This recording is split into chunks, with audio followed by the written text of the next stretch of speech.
Hi, and thanks for joining me for this quick video on Timeline. So we just got done looking at load creation. We created a customer, and then we took you through all the settings on there, and now we're just going to continue with that, and we're going to start off with assigning this route a driver. So right away here, we're just looking at the timeline, and I'm going to click on this load right here.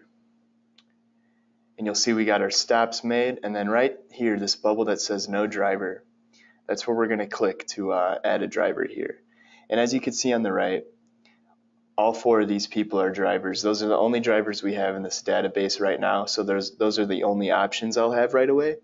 But I'm going to go through the creation with you guys here. So we'll just go ahead and we'll click no driver.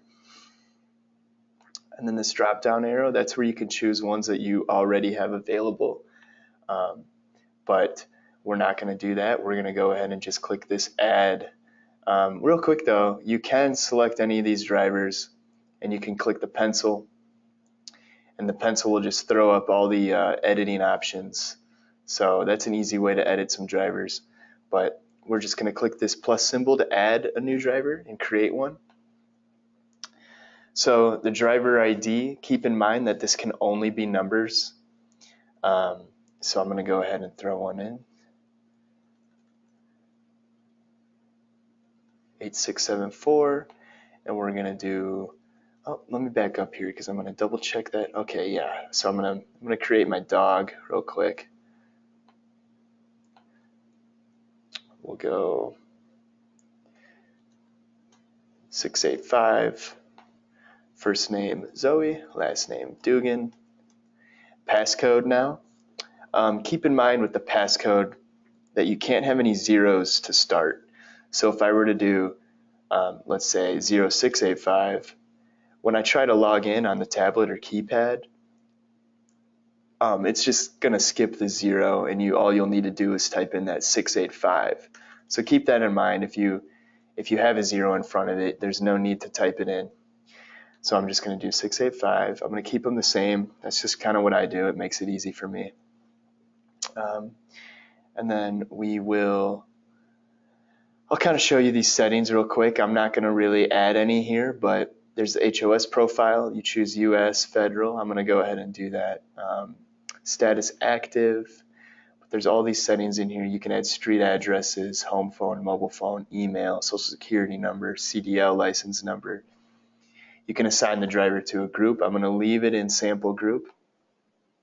And then we have start date, physical date, badge issued, birth date, termination, custom date 1, 2, and 3.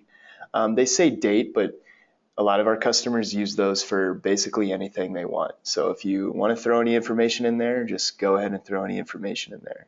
But right now, we're just going to go ahead and click this check mark, and we're going to finish this up. And now you can see that Zoe Dugan has populated in the list. She's not populating over here yet, but she will in a little bit. So we'll just go ahead and select her. And then we will hit the check mark again, saving assignment. You'll notice that everything turns green. Even the load assignment turns green. It says assigned now. Before that, it said unassigned. And then you can change it to complete if you'd like, but you don't need to do that until the trip is done. Let me just take a look at my notes here real quick. So I mean, that's how you assign a driver. So I guess I'll show you guys how to unassign a driver. So all you'll do is you'll click the load again. You'll go look at the driver. You'll click back on the driver. You can click the pencil mark. The select driver bubble will pop back up. And this is where you can assign later or change the driver. I'm not going to assign later. I'm just going to change the driver right now to show you guys how this works. And there you go. Now it says Hanky Jess. So that's how the driver assignment works. If you guys have any questions or anything, just feel free to ask us. Feel free to leave comments on the YouTube videos. We've kind of been excited about that. We'd like to reply to some comments through there. It'd be quick and easy. But other than that, shoot us an email, give us a phone call. Anything works. Thanks for your time, though.